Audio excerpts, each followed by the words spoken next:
Are you not packing on those muscles even after lifting huge weights? Do your muscles tire up easily during workouts just after a few reps? The perfect diet and workout still not working out? There's a good chance it's because of smoking. Wondering how smoking could even affect your muscle building goals? In this video, that's exactly what we're going to talk about. And also what happens to your muscles when you quit smoking. Fact bombs incoming. Around 6.3 million people die because of smoking every year globally. Even the smoke kills. Around 600,000 people die every year because of passive smoking. There are 4,000 chemicals and at least 40 cancer-causing substances in cigarettes. These chemicals and substances increase your heart rate and blood pressure and cause so many diseases that can kill you. When you smoke or inhale the smoke, your muscular system is affected and the capacity of your muscles to exercise at maximum reduces. This is mainly because of the carbon monoxide that you inhale while smoking. It blocks the ability of the blood to carry oxygen into your muscles. Just like how Iker Casillas blocks the ball from going inside the net. Oxygen is literally what gives life to the muscles. Because of the lower oxygen supplies to your muscles, your ability to work out at maximum reduces. One of the main reasons of success in bodybuilding is that last rep. Smoking usually makes sure that doesn't happen. It slows down the lung function and lung growth. This literally leaves the smokers gasping for air when they need it the most. Testosterone is the secret sauce of muscle building. It's a hormone produced by your body which preserves and helps your muscles grow. Smoking reduces the levels of these hormones, which makes it hard for you to build muscle. Wait, but that's not even it. Smoking increases heart rate by 30% as compared to non-smokers. This forces your body to spend more energy in the form of heartbeats. These are the main reasons why you're gassed out during your workouts and your muscles are not building. Quitting smoking feels almost impossible to many. But you can start slow and start today. When you get the urge to smoke, wait for some time. Try distracting yourself watching a comedy clip or chewing a gum. Buy one cigarette at a time and switch to a brand that you don't like so that you stop smoking. Try alternatives like e-cigarettes, tobacco strips, and nicotine drinks, as these are less harmful. If you're not able to quit smoking even after this, try nicotine replacement therapy and acupuncture therapy.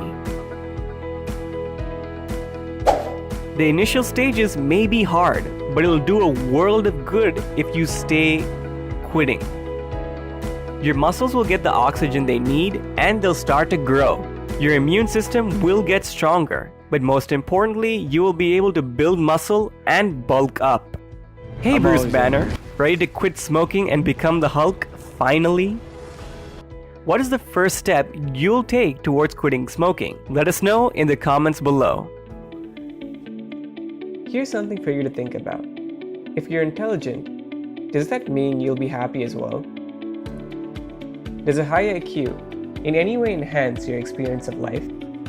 Well, do we even have a logical explanation for any of this? What does having a high intelligence quotient or IQ mean? IQ is a score that is used to measure your intelligence. A high IQ, above 130, shows you can perform well in standardized tests. A very low IQ, less than 70, means absolute mental retardation. But most of us have a normal intelligence, averaging out IQ to 100. A detailed IQ test can tell you what you are capable of. High intelligence means you get good grades, a nice job, and a better life. But can a high IQ make you happy? Well, that's a million-dollar question, isn't it? Some studies say IQ and happiness are not related. And some studies tell us a lower IQ is actually going to make you less happier. But one study noticed that if you can give people better jobs that pay well, the happiness in the low IQ group increased by 50%, which is a big deal. So a good job contributes more to your happiness than your IQ does. But keep in mind that the results aren't perfect. So, how did the study actually measure happiness? Well, based on a few common factors, like, let's say, life satisfaction. But do you think that these are the only ways we can measure happiness? There are many other ways too. Number one, for instance, is self-acceptance. And number two, quite obviously, is personal growth. And finally, number three, autonomy or independence. Okay, now alright, happiness is one thing, but what about well-being? Can IQ help with that as well? Well, actually, no chance. A study reveals that IQ and well-being aren't correlated at all, but there are other studies that show IQ and well-being are related. No, but hold on, you're probably confused right now. Let's clear these things up here. Let's put all these studies in a perspective. Those with higher IQ scores are more likely to do well in academics. Employment opportunities come easy when academic performance is good. A stable income from a good job provides a level of security to that person. Have you connected the dots by now? All these lead to well-being. But here's something we are missing: emotional intelligence. Now, what is emotional intelligence, or EQ? It is your ability to recognize emotions in yourself and others. Studies also said EQ was the strongest predictor of well-being. Could it be that IQ and EQ are related in some way? Sometimes EQ can enhance the effect of high IQ. It can even compensate for a lower IQ. So, could EQ be the key to your happiness? We are still far behind in proving these. What we do know is that EQ can explain happiness better than IQ. We can't prove that hot temperature is the key to selling more ice cream, but we can explain it though. So, what is more important for happiness? IQ or EQ? IQ can certainly help you have a successful career and make more money. But let's get real, money does not buy happiness, and we all know that. EQ, however, can help you connect better with people. It will help you develop friendship, and it will make you a better person to be with. This in turn might make you happy. In the end, it's up to you to decide what makes you happy. But we now know where to focus to achieve real happiness. A balance between your IQ and EQ can surely help you find happiness. So intelligence can indeed be the key to your happiness, but you just need to know which kind it will be. So, what is your way of notching up your EQ, your emotional quotient? Let us know in the comments below.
Did you know that 40 million US adults suffer from depression?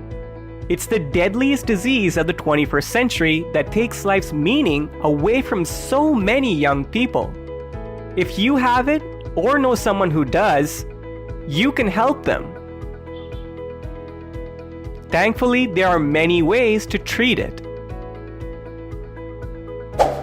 In this video, we will discuss one such method: your eating habits. What you eat matters for each aspect of your health, especially your mental health. Did you know there's an entire field of medicine focused on how your diet affects your mental health? It's called nutritional psychiatry. Many studies support that there's a link between what we eat and our risk of depression. A 2010 study found that people who were obese had a 55% increased risk of developing depression over time, whereas people experiencing depression had a 55% increased risk of becoming obese. Another study found that a Mediterranean-style diet supplemented with oil-led reduced depression in patients. A Mediterranean-style diet is high in vegetables, fruits, legumes, nuts, cereals, fish, and unsaturated fats such as olive oil.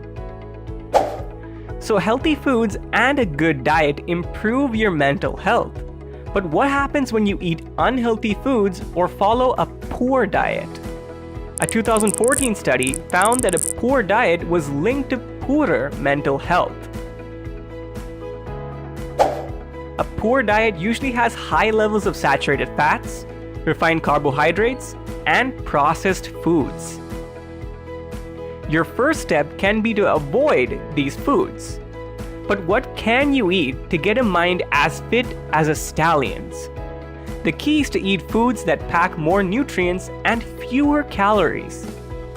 Nutrients like B vitamins, iron, zinc, and omega-3s can improve your mental health and prevent depression. Fermented foods like kefir, yogurt, and sauerkraut with live active cultures are good. They provide good bacteria to your gut and help reduce anxiety, stress, and depression. Sadly, the Western diet is low in all these nutrients and foods. So what can you do to ensure that you get all the right nutrients? You can start by following the Mediterranean diet, like we just talked about. The Mediterranean diet is based traditional foods consumed by Italians and Greek people in the 1960s. Researchers have noticed that these people were exceptionally healthy compared to Americans. They also had a lower risk of many lifestyle diseases. Here's what you have to eat: vegetables, fruits, nuts, seeds, legumes, whole grains, herbs, fish, seafood, and extra virgin olive oil. You can add poultry, eggs, cheese, and yogurt in moderation. You can eat red meat as well, but only once in a while. Remember, only once in a while. You should avoid sugar-sweetened drinks, processed meat, refined grains, and oils and processed foods. That's all for what and what not to eat, but what should you drink? Water should be your go-to drink for everyone. You can drink red wine in this diet, but only 1 glass per day. That's all. You can have coffee and tea as long as you don't take too much sugar with it. Avoid fruit juices and beverages which are high in sugars. There's no magic diet to fix your depression, but only a healthy lifestyle. So, eat right to give your depression a good fight. What is the first dietary change you will make? Let us know in the comments below. Working a 9-to-5 job 5 days a week? Having those endless arguments with your partner or your friends? Are you managing 100 things in your head at the same time? Did we just describe your stressful life? So how do you deal with it? Pills or therapy? What if we gave you the healthiest way to deal with your stressful life? That's what we'll do in this video today when we talk about exercise. You don't need the chief of the WHO to tell you exercise is good for you. It's obvious.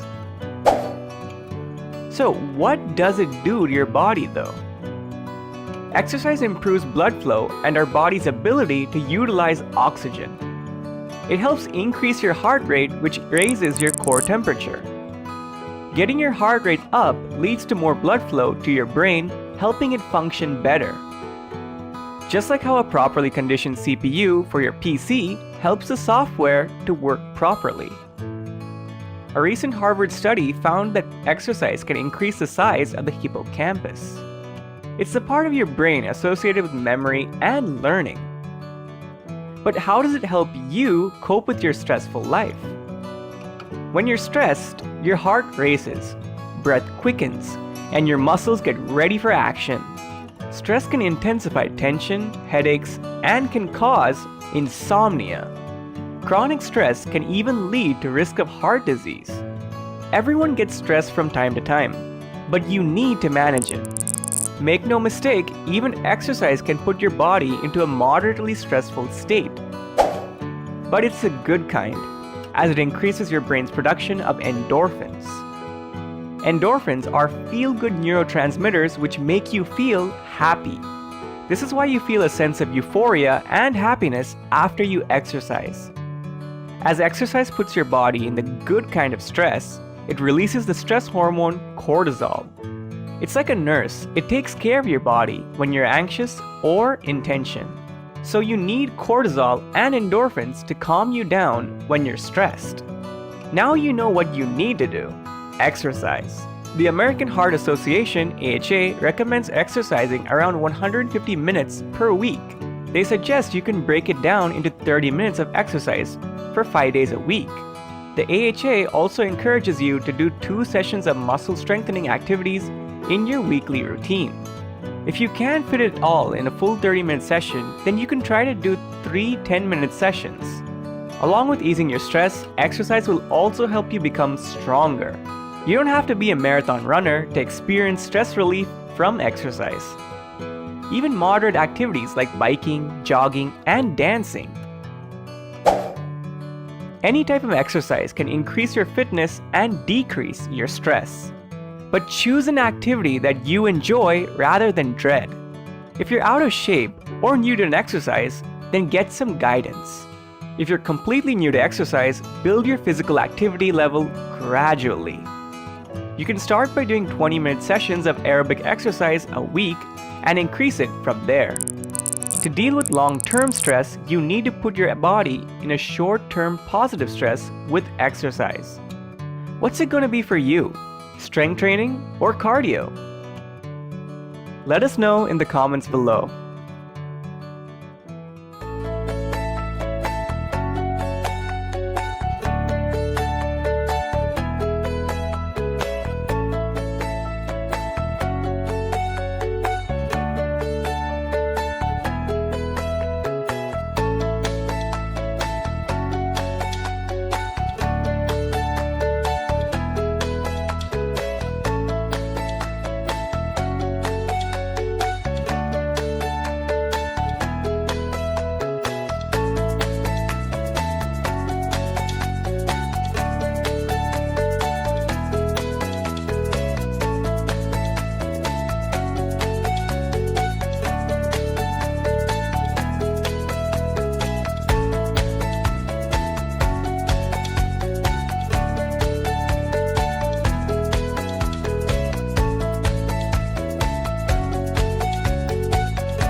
Subscribe to the University of Good Health on YouTube and follow our social media handles for more amazing content.